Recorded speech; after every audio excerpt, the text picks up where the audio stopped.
ओम शांति। आज है 30/7/2021 के ईश्वरीय महावाक्य। पहले सुनते हैं मुरली के कुछ मुख्य पॉइंट्स। आज मीठे मीठे बाबा मीठे मीठे रूहानी बच्चों को वरदान दे रहे हैं। आयुष्मान भव, तुम्हारी आयु बहुत बड़ी होगी। वहाँ पुत्र भी होगा तो वह भी सुख देने वाला होगा। यहाँ भी जो बच्चे हैं दुख देने वाले हैं। सतयुग में जो बच्चे होंगे सुख देने वाले होंगे। अभी तुम बच्चे जानते हो बेहद का बाप बेहद सुख का वर्षा दे रहे हैं। अभी कोई भी कामना दिल में नहीं रखनी है। तुम्हारी सब कामनाएं सतयुग में पूरी होंगी।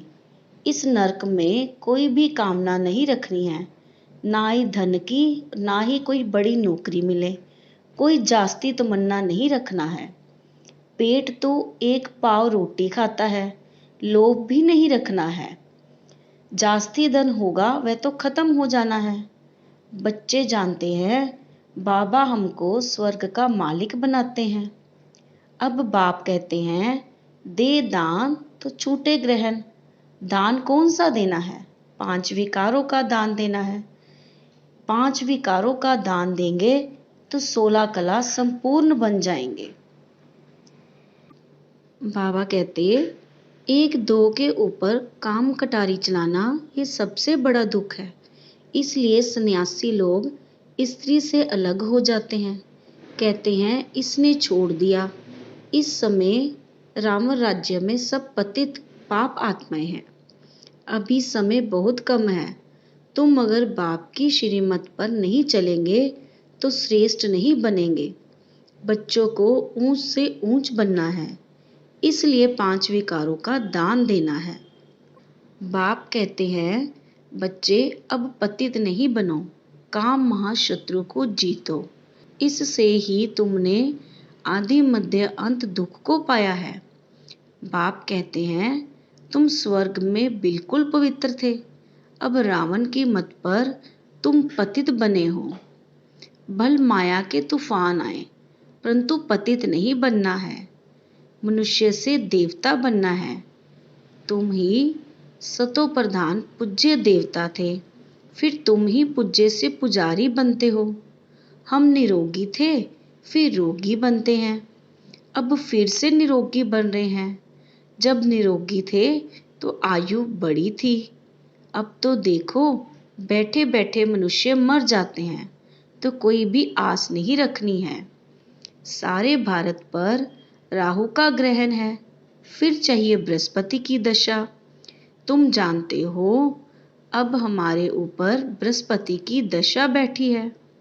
भारत स्वर्ग था ना, सतयुग में तुम्हारे ऊपर बृहस्पति की दशा थी, इस समय है राहु की दशा। अब फिर बेहद के बाप से बृहस्पति की दशा मिलती है। बृहस्पति की दशा में 21 जन्मों का सुख रहता है। बाप कहते हैं आयुष्मान भव संपत्तिवान भव। पुत्र भी एक जरूर होगा। इस समय बाप सभी को धर्म का बच्चा बनाते हैं, तो फिर सतयुग में कोई धर्म का बच्चा होता नहीं। एक बच्चा एक बच्ची है। योग बल से पूछते हैं वहाँ बच्चे कैसे पैदा होंगे? वहाँ है ही योग बल।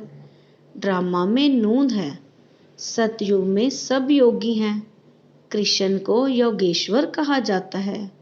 ऐसे नहीं कि कृष्ण योग में रहते हैं, वो तो पूरा पवित्र योगी है। ईश्वर ने सबको योगेश्वर बनाया है, तो भविष्य में योगी रहते हैं। बाप ने तुमको समझाया है, तुम हो राज ऋषि, राजयोग सीख रहे हो रजाई पद पाने के लिए। इस समय बाप को याद करना है। यहाँ कोई उल्टी आस नहीं रखना है कि बच्चा पैदा हो फिर विकार में जाना पड़े ना काम कटारी चलानी पड़े। देह अभिमानी काम कटारी चलाते हैं, देही अभिमानी काम कटारी नहीं चलाते हैं। बाप समझाते हैं पवित्र बनो।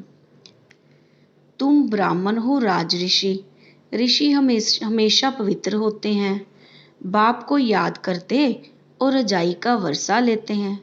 अब थोड़े ही विकार के लिए आस रखनी है, ये छीछी आस है। अब तो पारलौकिक बाप से वर्षा लेना है। बीमार होते भी याद कर सकते हो। बाप को भी बच्चे प्यारे होते हैं। बाबा को कितने बच्चों को पत्र आदि लिखने पड़ते हैं। शिव बाबा लिखवाते हैं, तुम भी पत्र लिखते हो। शिव बाबा केयर ऑफ ब्रह्मा। तुम जानते हो सतयुग में प्रकृति भी पावन रहेगी। अभी शरीर भी पतित है, तब तो गंगा में शरीर धोने जाते हैं, लेकिन आत्मा तो पावन होती नहीं, वह तो होगी योग अग्नि से। अब सुनते हैं आज की मुरली का सार। मीठे बच्चे, इस पुरानी दुनिया में जिस प्रकार की आशय मनुष्य रखते हैं, वह आशय तुम्हें नहीं रखनी है, क्योंकि ये दुनिया विनाश होनी है। आज का प्रश्न है, संगम युग पर कौन सी आश रखो तो सब आशाएं सदा के लिए पूरी हो जाएंगी। उत्तर है, हमें पावन बन बाप को याद कर उनसे पूरा वर्षा लेना है। सिर्फ यही आश हो, इसी आश से सदा के लिए सब आशाएं पूरी हो जाएंगी। आयुष्मान भव, पुत्रवान भव, धनवान भव, सब वरदान मिल जाएंगे। सतयुग में सब कामनाएं पूरी हो जाएंगी। आज का गीत है, तुम ही हो माता, तुम ही हो पिता। धारणा के लिए मुख्य सार है। पहला पॉइंट है, इस कलयुगी दुनिया में कोई भी उल्टी आश नहीं रखनी है। संपूर्ण सतोप्रधान बनने के लिए ईश्वरीय मत पर चलना है। दूसरा है, पावन बनकर वापिस घर जाना है, यही एक आश रखनी है। अंतमति सो गति, माया के तूफानों में समय नहीं गंवाना है। आज का वरदान है, निरंतर बाप के साथ की अनुभूति द्वारा हर सेकंड, हर संकल्प में सहयोगी बनने वाले सहज योगी भव। जैसे शरीर और आत्मा का जब तक पाठ है तब तक अलग नहीं हो पाती है, ऐसे बाप की याद बुद्धि से अलग ना हो, सदा बाप का साथ हो। दूसरी कोई भी स्मृति अपने तरफ आकर्षित ना करे। इसको ही सहज और स्वतः योगी कहा जाता है। ऐसा योगी हर सेकंड, हर संकल्प, हर वचन, हर कर्म में सहयोगी होता है। सहयोगी अर्थात जिसका एक संकल्प भी सहयोग के बिना ना हो, ऐसा योगी और सहयोगी शक्तिशाली बन जाते हैं। स्लोगन है, समस्या स्वरूप बनने की बजाय समस्या को मिटाने वाले समाधान स्वरूप बनो। समस्या स्वरूप बनने की बजाय समस्या को मिटाने वाले समाधान स्वरूप बनो। अच्छा, मीठे मीठे सिकिलते बच्चों प्रति माता पिता बाप दादा का याद प्यार और गुड मॉर्निंग। रूहानी बाप की रूहानी बच्चों को नमस्ते। हम रूहानी बच्चों की रूहानी बाप दादा को याद प्यार, गुड मॉर्निंग और नमस्ते। ओम शांति। शुक्रिया बाबा, शुक्रिया। ओम शांति।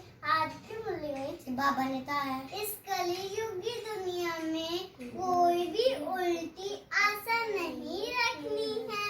ओम शांति। पावन बनकर वापस घर जाना है। ओम शांति।